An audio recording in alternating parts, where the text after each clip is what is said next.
कि प्रधानमंत्री ने तो सिर्फ कहा है कि सोना अभी साल भर न खरीदिए तो अच्छा है, और कांग्रेस के प्रधानमंत्री जवाहरलाल नेहरू थे, तो भारत चीन युद्ध जब 1962 में हुआ था तो उन्होंने नागरिकों से सरकार के लिए सोना दान करने की अपील की। लोगों ने सरकार को अपना सोना दे दिया था मुफ्त में, देश की इज्जत बचाने के लिए, और प्रधानमंत्री जवाहरलाल नेहरू ने इसका आमंत्रण दिया था, लोगों से अपील की थी। उसी तरीके से 1965 में जब पाकिस्तान की लड़ाई हुई थी तो लाल बहादुर शास्त्री जी ने अपील की थी, उसमें भी बहुत सारे देश के लोगों ने सोना दान दिया था, देश हित में अपना सोना देश को दे दिया। और वैसे लोग, अगर कांग्रेस के लोग अगर इस नीति को विफलता की बात कर रहे हैं तो इसका मतलब सिर्फ वो अपने पूर्वजों को अपमानित कर रहे हैं, पूर्वजों को समझिए कि उनकी इज्जत छवि धूल-धूसरित कर रहे हैं। स्कूलों में जिस तरह से ऑनलाइन क्लासेस की बात हो रही है कि स्कूलों में ऑनलाइन क्लासेस हो, बच्चे स्कूल न जाएं और ट्रांसपोर्ट में कोई दिक्कत होगी, इसकी आशंका है। ये सब देखिए, सबसे पहली चीज ये सोच लीजिए कि ये सब चीजें कोई बाध्यकारी आप पर कोई फोर्स नहीं कर रहा है, ये सब डिजायरेबिलिटी है, वांछनीयता है। मतलब ये करिए तो अच्छा है, ऑनलाइन क्लासेस हो तो अच्छा है, वर्क फ्रॉम होम हो तो अच्छा है। ऐसा उन्होंने नहीं कहा कि वर्क फ्रॉम होम करना होगा, ऑनलाइन क्लासेस करना होगा, ऐसा उन्होंने नहीं कहा। और जहां तक उन्होंने तो हाइब्रिड मॉडल की भी बात कही है, दोनों तरीके से करके काम अच्छे से चले, सो देखिए। और कुछ मतलब कोई मतलब नहीं है, देश की कोई किसी चीज से मतलब नहीं है। उसके बाद उन्होंने कहा है कि कम जाइए, क्योंकि विदेश जाने से खर्च होता है। और हम भी कुछ जगह देखे हैं विदेश का, देश की भी जगहों को हम लोगों ने देखा। अपने देश में भी कई ऐसे जगह हैं जो किसी भी विदेश के पर्यटन जोर नहीं है, चाहे हो, चाहे सी बीच पे जाना हो, कहीं माउंटेन रेंज देखना हो, आइस कैप्ड माउंटेन देखना हो, जो चीज देखना हो अपने देश में उपलब्ध है।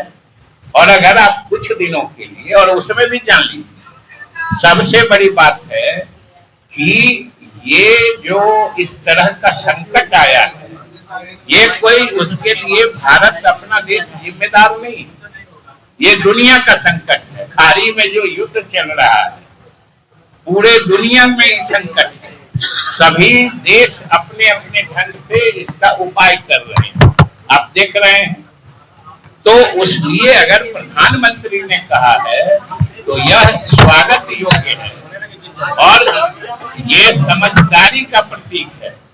जिसको भी देश से मतलब होगा, देश प्रेम होगा, वह व्यक्ति निश्चित रूप से इसकी सराहना करेगा, और जो इस चीज को भी राजनीतिक चश्मे से देखेगा, यानी वो सरकार के किसी काम के अंध विरोध के मानसिकता से ग्रस्त रहेगा, उसको इन चीजों में भी खराबी नजर आएगी। अब बोलिए कि अगर हम पेट्रोल डीजल कम खर्च करते हैं तो ये सरकार की विफलता हो गई।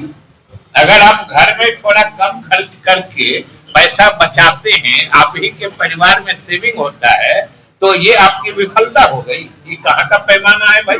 ये आपके सब जगह आपको, ये बिहार देश से बाहर है। उन्होंने पूरे देश के नागरिकों से अपील की है, हम ही लोग जितना गाड़ी से चलते थे आधा गाड़ी छोड़ दिए, बिल्कुल छोड़ दिए।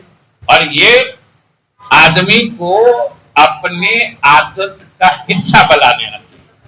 अगर आपके किसी कार्यशैली से देश को फायदा होता है तो समझिए, अगर हम उसको नहीं मानते हैं तो हमारी आपकी किस श्रेणी के आदमी माने जाएंगे, ये खुद फैसला कर लीजिए।